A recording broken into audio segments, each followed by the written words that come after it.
जी अस्सलाम वालेकुम। यासीन आपके साथ हाजिर है मॉर्निंग ब्रीफिंग में। और आज तारीख है 5 फरवरी 2020।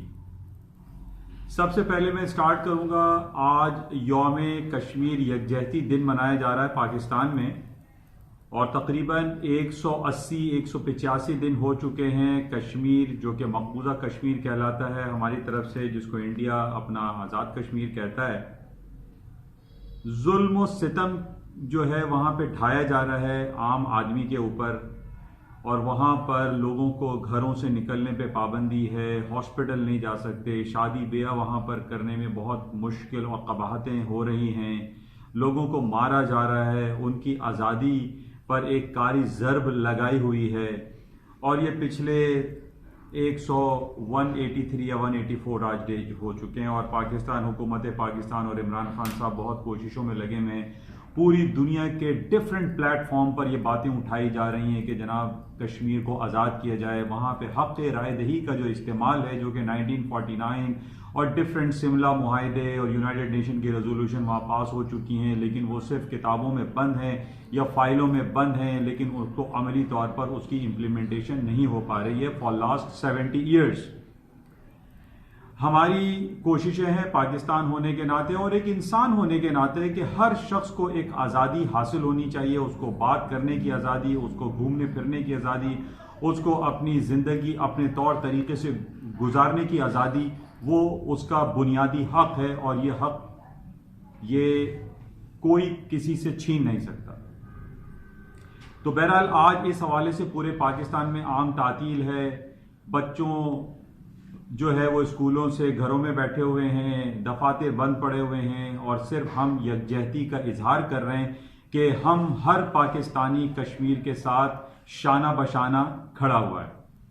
लेकिन मेरी ये सलाह है, ये मशवरा है पाकिस्तान के लिए भी, इंडिया के लिए भी, कि जनाब कोई ऐसी पॉलिसी वज़ा की जाए कि ये हालात बेहतर हो सकें। बहुत सारे ममालिक आपस में शीरो शकर होकर रहते हैं और उसकी ज़िंदा मिसाल हमारे सामने यूरोपियन यूनियन की हम कह सकते हैं। वो ठीक है, बरतानिया उनसे अलहदा हुआ है फॉर डिफरेंट रीज़न, लेकिन वो भी पीसफुली अलहदा हुआ, लेकिन उसमें कोई मार धाड़ नहीं हुई। लेकिन 28-29 मुल्क पिछले 46 ईयर से एक साथ रह रहे हैं। वहाँ पे लोग आपस में ट्रेड करते हैं, एक दूसरे मुल्कों में जाते हैं, रहते हैं, वहाँ नौकरियाँ करते हैं। तो ऐसा हम क्यों ऐसा कोई प्लेटफॉर्म क्रिएट नहीं कर पा रहे हैं? पाकिस्तान, इंडिया, भूटान, नेपाल, बांग्लादेश, जो कि सार्क ममालिक कहलाते हैं और बहुत ज़्यादा पिछले 25-30 साल पहले उस पर काम भी हो रहा था, लेकिन अब वो काम रुकता हुआ बल्कि ख़त्म होता हुआ दिखाई दे रहा है। हम ये चाहते हैं कि वो रिवाइव हो, सार्क कॉन्फ्रेंस रिवाइव हो, ताकि इस कश्मीर के मसले को जल्द अज जल्द हल किया जा सके। हम ये चाहते हैं कि हमारी आने वाली जो जनरेशन है वो इस मसले को उसका सामना ना करे, बल्कि हमारी नई जनरेशन जो है वो डिफरेंट किस्म की जो न्यू टेक्नोलॉजीज हैं उसमें वो सर करे, आईटी टेक्नोलॉजी में जाए, आर्टिफिशियल इंटेलिजेंस की तरफ जाए। कंप्यूटर एंड मोबाइल इंडस्ट्री दुनिया का नेक्स्ट फ्यूचर है। 5G पे काम हो रहा है, हम उन पे काम करें, हम बिट्स एंड बाइट्स पे काम करें, उन पे जंग लड़ें। हम ये बुलेट्स एंड बॉम्ब्स की जंग को ख़त्म होना चाहिए, कश्मीर को आज़ाद होना चाहिए और हमारी पाकिस्तान की और तमाम दुनिया में रहने वाले हर एक जी शऊर इंसान ये चाहता है कि कश्मीर का मसला जल्द अज जल्द हल होना चाहिए। बहरहाल इस हवाले से आज तमाम डिफरेंट मकातिब फ़िक्र और डिफरेंट प्लेटफॉर्म पर इसकी आवाज़ उठाई जा रही है कि इस मसले को सूनर देन लेटर जो है वो हल होना चाहिए। तो बहरहाल कुछ इसके अलावा हम मार्केट की बात कर लेते हैं। आज 5 फरवरी और मैंने आपसे ये कहा था कि अमेरिका में 4 फरवरी या 4 फरवरी की लेट नाइट और पाकिस्तान में 5 फरवरी के अर्ली मॉर्निंग पे अमेरिका में स्टेट ऑफ द यूनियन का खिताब करेंगे जनाब डोनाल्ड ट्रंप साहब, और उन्होंने आज खिताब किया। और ये मैं काफ़ी दिनों से आपसे ये जिक्र करता रहा कि इस खिताब पर भी ये पॉजिटिव रिएक्शन आएगा और मार्केटें हायर साइड पे जाएंगी। और आज इस वक्त चूंकि अभी हम ये देख रहे हैं कि यूरोप की मार्केटें चल रही हैं, एशियन मार्केटें कुछ बंद हो चुकी हैं और आफ्टर 4-5 आवर्स के बाद अमेरिका की यूएस न्यूयॉर्क स्टॉक मार्केटें खुल जाएंगी। मैं कई महीनों से और कई साल हो गए बल्कि ये बात कहता चला आ रहा हूं, और बहुत सारे लोग मेरे से नाला भी होंगे इस हवाले से कि जो शॉर्ट सेलिंग में बैठे हुए हैं वो ये कहते होंगे कि यासीन साहब को नजर ही नहीं आ रहा है कि मार्केटें गिर रही हैं, मार्केटें गिरेंगी, मार्केट कोलैप्स कर जाएंगी, मार्केटों में डाउनफॉल आ जाएगा, रेटल डाउन हो जाएंगी, लेकिन नहीं हो पा रहा। मैं बहुत अरसे से कह रहा हूं।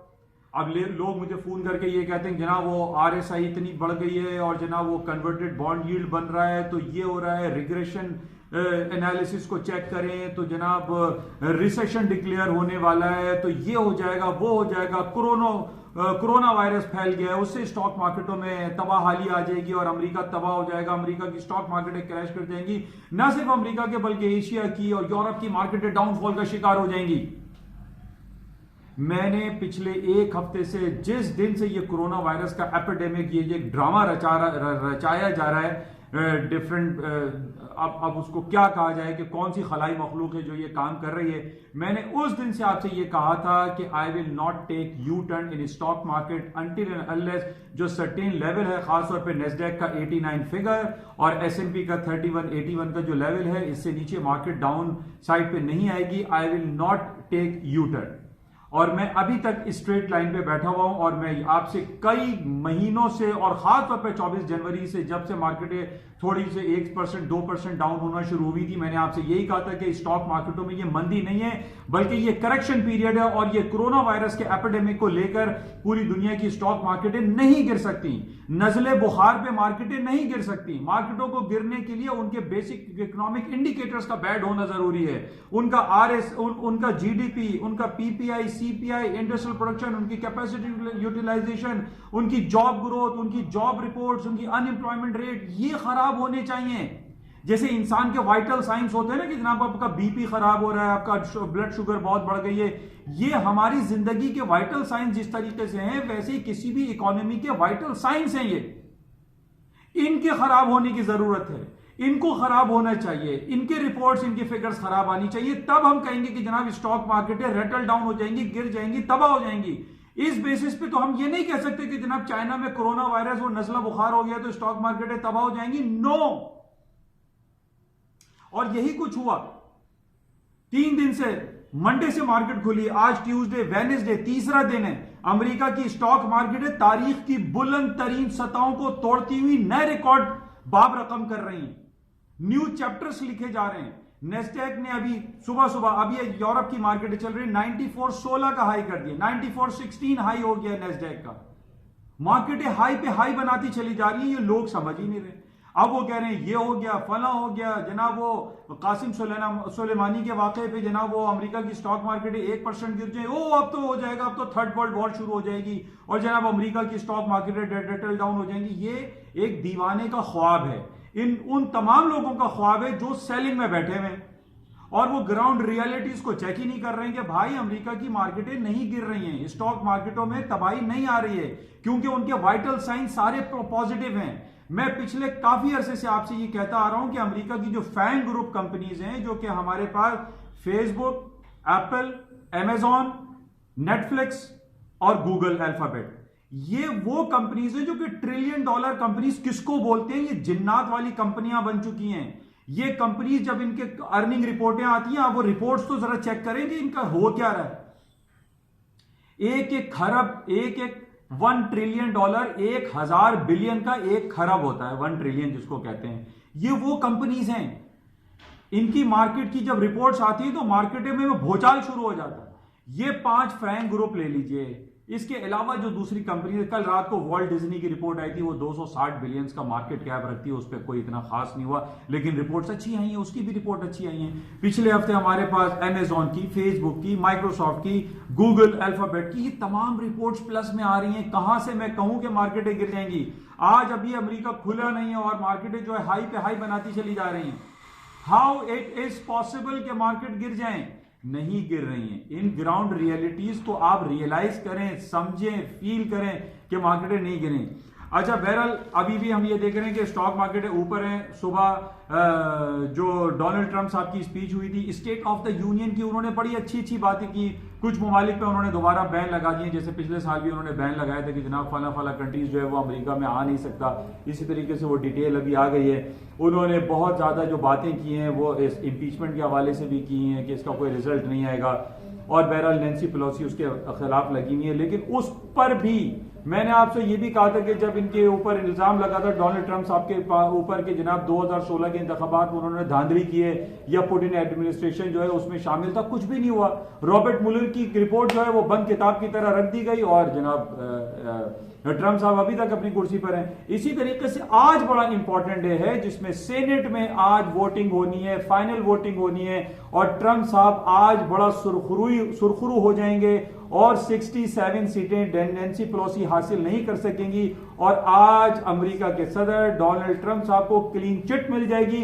ना सिर्फ क्लीन चिट मिलेगी बल्कि वो 2020 के जो नवंबर 3 को इंतखाबात होंगे सेकंड टर्म के लिए, उसमें भी उनकी ये पॉलिटिकल गेन होगा और अगले 4 सालों के लिए अमेरिका के सदर दोबारा डोनाल्ड ट्रंप साहब बनते हुए दिखाई दे रहे हैं। तो आज रात को 8-9 बजे वहां पर वोटिंग होनी है और आज वोटिंग में डोनाल्ड ट्रंप साहब जीत जाएंगे, ये भी पॉजिटिव है। और इस पर भी अमेरिका की स्टॉक मार्केटें अपनी नए तारीख जो है वो बाब रकम कर देंगी।